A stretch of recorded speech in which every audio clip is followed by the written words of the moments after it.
गांव में चाउमीन का चलन अभी अच्छे से नहीं आया था, लेकिन सुरेश शहर से चाउमीन बनाना सीखकर गांव में ठेला लगाता है।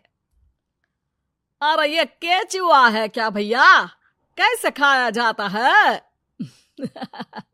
अरे नहीं नहीं, ये चाउमीन है। चाउमीन शहर में खाया जाता है। कितने की दे रहे हो सुरेश? 10 रुपए की प्लेट भरकर। तभी वहां शहर से पढ़ा एक लड़का आता है। जरा एक प्लेट चाउमीन तो देना। सुरेश उसे चाउमीन देता है। उसे चाउमीन खाता देख गांव वाले भी उससे चाउमीन ले लेते हैं और खाने लगते हैं। अरे वाह सुरेश भैया, कमाल की बनाए हो। 2 प्लेट मेरे बच्चों के लिए भी पैक कर दो। बस फिर क्या था, सुरेश का ठेला लगता है और चाउमीन खरीदने वालों की लाइन लग जाती है। तभी वहां से गांव का साहूकार होकर गुजरता है। और ये क्या भीड़ लगी है? लगता है झगड़ा हो गया है गांव में। चलूं मैं अभी तो मजे ले लूं। अरे कहाँ है, इतनी भीड़ लगी है यहाँ? लड़ाई हो गई है क्या? अरे साहूकार साहब, ना ना ना, कोई लड़ाई ना हुई है। ये तो सुरेश की दुकान है चाउमीन की। हम लोग चाउमीन खाने आए हैं, आप भी खाइए ना। साहूकार चाउमीन खाता है और सुरेश की तरफ देखता है, जो सारे दिन के पैसे गिन रहा होता है। अरे सुरेश, क्या लागत है इस काम की? अरे साहूकार जी, आप अब आए हैं तो ये पूरे 10,000 रुपए ले जाइए, जो पिछले साल शहर जाने से पहले आपसे लिए थे ना। लागत तो क्या कहे, जो आपने दिया था उसी में सीखा भी है और दुकान भी खोल ली। अरे पैसे इतने जल्दी क्या जरूरत थी? कैसे जरूरत नहीं थी साहूकार जी, इतना मोटा ब्याज कहाँ से भरते। साहूकार को अब सुरेश की दुकान को हड़पने की लालच आ जाती है। नाना करते ये सारे दिन में 500 रुपए कमा ही लेता है। अरे गांव में ये ऐसे ही कमाता रहा तो कहीं ब्याज का काम ना शुरू कर दे। अरे भैया, कोई ना कोई जुगाड़ तो करना पड़ेगा। अब साहूकार घर आ जाता है और अपनी बीवी को सारी बात बताता है। हाँ जी, ये तो मैंने भी सुना है कि सुरेश के हाथ की चाउमीन नहीं खाई तो कुछ नहीं खाया। अरे हाँ हाँ, सही ही कहते हैं। मैं अभी खा कर ही आ रहा हूँ। अरे भाग्यवान है, कितना अच्छा हो ना अगर वो पैसा हम लोगों को मिल जाए। क्यों हैं? हाँ, वो तो है, लेकिन कैसे? हम लोगों को तो चाउमीन बनाना आता ही नहीं है। साहूकार और उसकी बीवी अब रोज चुपके से सुरेश के घर जाते हैं और खिड़की से उसे चाउमीन बनाते देखते। अब क्या था, दोनों को चाउमीन बनाना आ जाता है। फिर एक रोज, और सुरेंद्र, तुझे साहूकारनी ने बुलाया था। बोल रही थी कि बेटे के जन्मदिन में 10 किलो चाउमीन का ऑर्डर देना है। बना दोगे ना? अरे हाँ हाँ साहूकार जी, मैं जरूर बना दूंगा। कब देना है घर में 10 किलो चाउमीन? अरे वो तो तू घर आकर बता कर लेना, मैं नहीं बता पाऊंगा। ठीक है, शाम को काम निपटा कर आ जाता हूँ। सुरेश साहूकार के घर जाता है, लेकिन वहां मियाँ बीवी मिलकर उसे बंधक बना लेते हैं। अरे मुझे क्यों बांध रखा है? मुझे छोड़ दो। आज से तेरा ठेला मैं लगाऊंगा और बहुत सारे पैसे कमाऊंगा। साहूकार एक आदमी को सुरेश की निगरानी में लगा देता है और वहां से चला जाता है। अगले दिन, अरे साहूकार जी, आप कब से चाउमीन बेचने लगे और अपना ये सुरेश कहाँ गया? और वो तो शहर गया है, उसका कोई काम निकल आया था। बोल रहा था कि जब तक वो ना आए तब तक मैं ही उसके ठेले का काम कर दूं। पैसे भी तो बहुत उधार ले रखे थे उसने। लगता है कर्जा भरने के डर से भाग गया है। अरे पर वो तो बोल रहा था कि उसने सारा कर्जा उतार दिया है, और वो क्यों भागेगा? इतना तो कमा रहा था। अरे मुझे क्या पता। अरे चाउमीन खाना है तो बोलो, नहीं तो भागो यहाँ से। अरे हाँ हाँ, दे दो दे दो। अब तो चाउमीन खाना पूरे गांव के लोगों के लिए आदत ही बन गया है। ना खाओ तो नींद ना आए। हाँ हाँ, तो लो और निकालो 50 रुपए। 50 रुपए क्यों? सुरेंद्र तो 10 रुपए में देता था। अरे वो पागल था, मैं थोड़ी ना हूँ। गांव वाले, जिनको चाउमीन की लत लग गई थी, वो करते भी क्या? दे दो, और ये लो 50 रुपए। लेकिन फिर साहूकार उन लोगों को प्लेट में थोड़ी सी चाउमीन रख देता है। अरे ये क्या, पैसे 5 गुना ज्यादा और चाउमीन बस इतनी सी। अरे साहूकार साहब, भगवान से तो डरो। बस फिर क्या था, साहूकार की मन मर्जी चलने लग जाती है और गांव वाले करते भी क्या। एक रोज मुझे तो लगता है कि सुरेश को साहूकार ने मार डाला होगा, क्योंकि उसका काम इतना अच्छा चल रहा था, फिर वो क्यों जाता, और वो भी साहूकार के हवाले दुकान करके। ना बाबा ना। अगले रोज भाग्यवान, देखो तो जरा, इस सुरेश भी ना कितना पागल था। जिस काम से वो ज्यादा पैसे बना सकता था, उससे इतने कम पैसे छाप रहा था। 50 रुपए प्लेट में भी गांव वाले खूब खा रहे हैं चाउमीन। हाँ जी, और जितने में वो लोगों को 10 प्लेट खिलाता था। भर भर कर हम लोग उतने में 20 प्लेट बना रहे हैं, क्यों जी? वहीं सुरेश रोज भगवान से मांगता कि बस एक बार वो किसी तरह वहां से निकलने में कामयाब हो जाए, लेकिन उसकी हर कोशिश नाकामयाब होती। फिर एक दिन, अरे भाग्यवान, ऐसा कुछ करो कि चाउमीन बनाने का खर्चा आधा हो जाए, जिससे हम लोगों को और मुनाफा हो। ना जी, मुझे तो कोई तरकीब ना सूझ रही। अरे सुनो, एक काम करते हैं। चाउमीन बनाने में जो सब्जी लगती है वो मंडी में लेने तुम देर रात चली जाना। तब तक वो सारी सड़ी गली सब्जी जो दुकानदार वहीं फेंक जाते हैं, वो उठा कर ले आना फ्री में। अरे वाह जी वाह, आप तो बहुत समझदार हैं जी। बीवी वैसा ही करती है, लेकिन अब लोग चाउमीन खाते तो मुंह बनाकर। फिर एक बार, अरे राम राम राम, ये पेट में दर्द काहे हो रहा है? आई, आई, आई, आई, आई। हाय रे हाय, मेरा भी पेट दर्द के मारे फटा जा रहा है। सभी को शक हो जाता है कि उन लोगों को चाउमीन खाने से ही ये बीमारी हो गई है। वहीं दूसरी तरफ जो आदमी सुरेश की निगरानी कर रहा था, वो सो रहा होता है और मौका देखकर सुरेश वहां से भाग जाता है। सुरेश गांव वालों के पास जाकर उन्हें सब कुछ बता देता है। बस अब क्या था, साहूकार के घर पुलिस पहुंच जाती है। चलो, तुमने गांव के लोगों को खराब सब्जी वाली चाउमीन खिलाकर बीमार किया और सुरेश को बंधक बनाया। तुम्हें इसीलिए हम गिरफ्तार कर रहे हैं।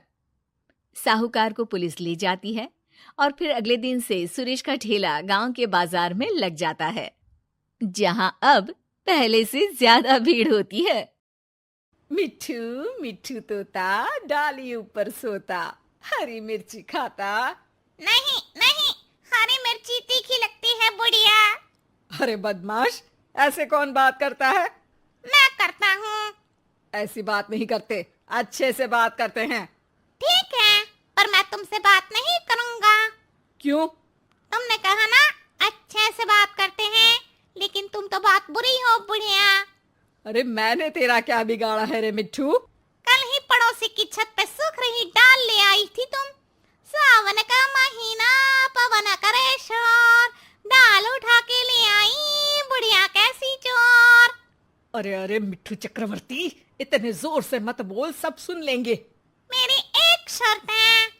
अबे तोते कहीं के, चल बोल। एक तो मुझे देख के कोई सीटी नहीं मारेगा, मुझे पसंद नहीं है।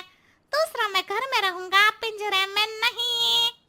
हाँ चल मान लूंगी, पर कहीं उड़ मत जाना। पागल हूँ क्या? यहाँ पोपट को फोकट में खाना मिलता है, तुम मेरी शर्त मानती हो? अरे जंगल में दंगल करने क्यों जाऊंगा, जब इधर ही मंगल हो रहा हो तो। तू तो बहुत चतुर है रे। हाँ, सीखो कुछ मुझसे। अरे ज्यादा चोंच मत चला, ले पिंजरे से बाहर आ जा, और जोर से मत बोलना चोरी के बारे में। बाबूजी सुन लेंगे तो लड़ाई हो जाएगी घर में। तू चाहता है कि घर में लड़ाई हो? हाँ, चाहता हूँ चाहता हूँ चाहता हूँ। लड़ो लड़ो लड़ो, बहुत मजा आएगा। लड़ते हुए लोग, बेवकूफ लोग मुझे अच्छे लगते हैं। अरे राम राम राम, कैसा मिठू है रे तू? बुढ़िया बुढ़िया रोटी चोरी करती खोटी, राम राम करती पर उल्टे काम करती। ए मिठू, अंदर कर दूंगी। बाहर निकल के जुबान फड़फड़ाएगा तो पिंजरे में पंख फड़फड़ाने पड़ेंगे, समझे? माफी चाहता हूँ बुढ़िया, माफ कर दो। और ये बुढ़िया बुढ़िया मत बोला कर मुझे। हाँ हाँ शीला, बहुत जवान है ना तू। कल ही तो घुटने में दर्द था। वैसे एक बात बता, जब तेरा सर दर्द होता है तो तू बाम घुटने में लगाती है क्या? क्यों मुए, ऐसा क्यों पूछ रहा है? क्योंकि तेरा सर तेरे घुटने में है ना बुढ़िया। तभी वहां बाबूजी आ जाते हैं। अरे क्यों रे मिठू चक्रवर्ती, तू पिंजरे के बाहर? जमानत हो गई मेरी। अरे वाह, अरे वाह। चल अच्छा है, बाहर ही रहना पर उड़ना मत। अरे फिक्र नॉट, तुम जैसे धर्मात्मा आदमी को छोड़ के कहीं नहीं जाऊंगा। अरे चापलूसी मत कर, भजन कर। नहीं नहीं नहीं, पहले भोजन करूंगा। मिट्ठू खाने लगता है। सतीश को देखने लड़की वाले आ रहे हैं परसों। अरे इतनी जल्दी? मुझे बहुत सारे काम करने पड़ेंगे। हाँ, ऐसा क्या करना है? अरे दहेज की लिस्ट भी तो बनानी है। कार लूंगी, 10 लाख नगद लूंगी, जेवर, LCD, TV, double door fridge, सोफे, फर्नीचर। अरे तुमको पता है ना दहेज लेना पाप है। एक बार पाप करके अगर जिंदगी भर का ऐशो आराम मिले तो ऐसे पाप अच्छे ही होते हैं जी। मुझे तो शर्म आती है तुम्हें अपनी पत्नी कहते हुए। अरे ठीक है ना, तो पत्नी की जगह वाइफ बोल दिया करो। अरे मैं तुमको अपनी धर्म पत्नी मानता था।